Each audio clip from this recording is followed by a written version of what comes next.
What's going on, everybody? Cleepus Tech here, coming back at you with another video. In this video, we're going to be comparing the Samsung Galaxy A23 5G to the Motorola Moto G 5G. Now, as always, before we go any further, I do want to remind you to hit that subscribe button, and if you want to learn more about either of these phones individually, I will be linking to several other videos about them in the description, as well as some information about pricing, availability, and some of my favorite smartphone accessories. But with that being said, let's get into it. So with the Samsung Galaxy A23 5G, we're getting a 6.6-inch 120Hz PLS LCD display with a resolution of 1080p, a PPI of 400, an aspect ratio of 20:9, and an 82.5% screen-to-body ratio. With the Moto G 5G, we're getting a 6.5-inch 90Hz IPS LCD display with a resolution of 720p, a PPI of 270, an aspect ratio of 20:9, and an 81.4% screen-to-body ratio. So in general, both phones do have pretty good displays for what they are, but the Samsung Galaxy A23 5G is pretty much better in every way. At 6.6 inches versus 6.5, the difference isn't really that much, but it is still there, with the Samsung Galaxy A23 5G being a little bit larger. In addition to this, with a 120Hz refresh rate versus 90, the movement on the screen with the A23 5G is going to be a little bit faster and smoother. Now, it's a really subtle difference that you probably can't tell in this video, but when you're actually using the phone, when you're doing stuff like watching videos, playing games, that kind of thing, it is going to feel a little bit more premium overall. And then probably the biggest difference here is that with the Samsung Galaxy A23 5G, we are getting a 1080p resolution, whereas again, the Moto G 5G only has a 720p display, so with the A23 5G, the image is going to be quite a bit sharper. So in general, if you're not really consuming a lot of content, the Moto G 5G will still be perfectly fine, but overall, if you're really going to be on your phone a lot, and you really want a nice display, the A23 5G is definitely going to be a better choice. Now for storage, it's actually the complete opposite. With the A23 5G, we're getting 64GB of internal storage with microSD card expansion, and with the Moto G 5G, we're getting 256GB with microSD card expansion as well. So clearly here, the Moto G 5G has a huge advantage, and on one hand, while there is an international version of the A23 5G that actually has 128GB, the standard version of this phone you're going to get through a US carrier is only going to have 64, and if you are in this situation, and you're more of a power user, you have a lot of apps and stuff like that, then I would say in that case, the Moto G 5G will have a significant advantage. But that being said, 64GB, while definitely not being ideal in my opinion, it's still not terrible, and for the average user, as long as you're mindful of what you're putting on your phone, it's at least going to be acceptable. And again, remember, both phones do have microSD card expansion as well, and this is great if you want to offload stuff like photos and videos. Now for security features, both phones have face unlock, as well as fingerprint scanners right here in the power keys. Definitely a great spot for a fingerprint scanner, but starting with the Samsung Galaxy A23 5G, let's go ahead and give them a try and see how well they work.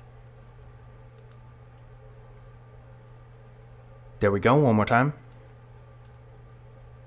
And there we go. So as you can see, real fast and responsive, no issues at all. And now for the Moto G 5G. There we go, one more time. And there we go. So as you can see there, both fingerprint scanners were real fast and responsive. And again, keep in mind, both phones also do have face unlock, so if you want to use that instead, you always can. Now taking a look at the camera setups here, with the Samsung Galaxy A23 5G, we got an 8MP front facing camera, then on the back, we got a quad camera setup with a 50MP main camera, a 5MP ultra wide camera, a 2MP macro camera, and a 2MP depth sensing camera. With the Moto G 5G, we got a 13MP front facing camera, then on the back, we got a triple camera setup with a 50MP main camera, a 2MP macro camera, and a 2MP depth sensing camera. So as far as features go, the Samsung Galaxy A23 5G does have a bit of an advantage, since again, this phone does have an ultra wide camera, whereas the Moto G 5G only has a macro camera. So if you're taking a lot of photos and you want a wider variety of features, then in general, the Samsung Galaxy A23 5G will have an advantage. And in addition to this, I do think even for the regular camera and stuff like that, on one hand, the Moto G 5G isn't really terrible, and if you're just taking the occasional photo here and there, maybe to share on social media for example, the Moto G 5G still will get the job done. But if you really want the best quality between the two, then the A23 5G, while still not being nearly as good as a flagship phone, or even an upper end A-series phone like the Samsung Galaxy A53 5G for that matter, this phone still does have significantly better photo quality than the Moto G 5G.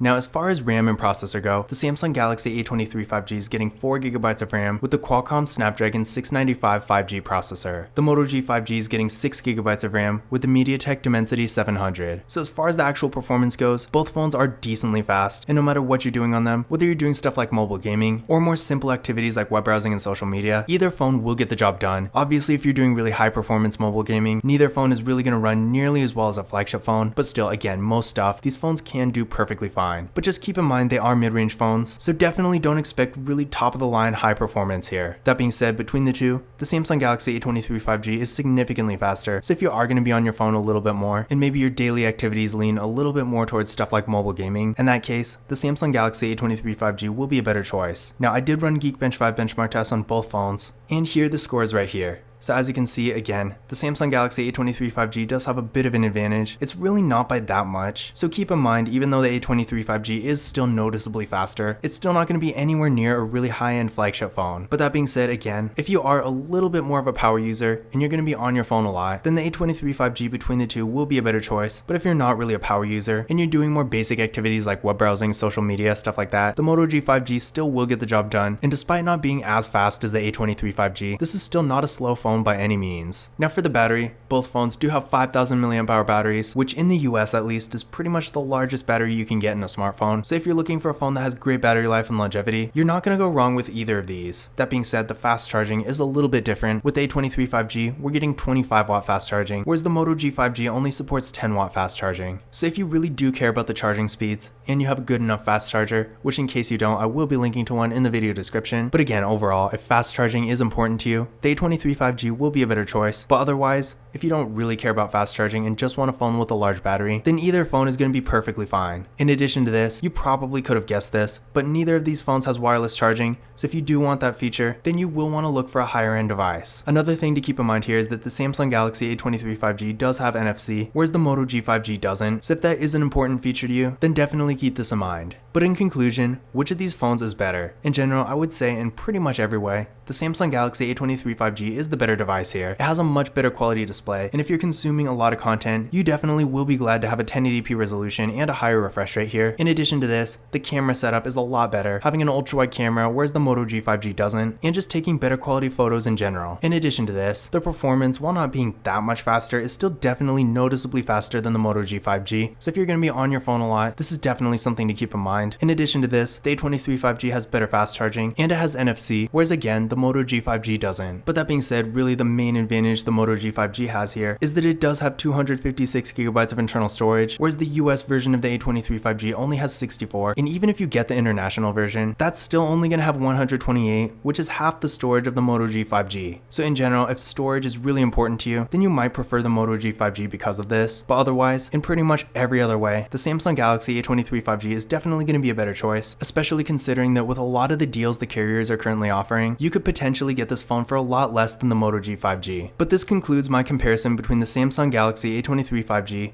and the Motorola Moto G5G. Again, if you want to learn more about either of these phones individually, I will be linking to several other videos about them in the description, as well as some information about pricing and availability. But that's it for this video. If you enjoyed it and found it useful, be sure to give it a thumbs up and hit that subscribe button. Don't forget to follow Kalip's Tech on Twitter and Instagram, and as always, I will see you in the next video.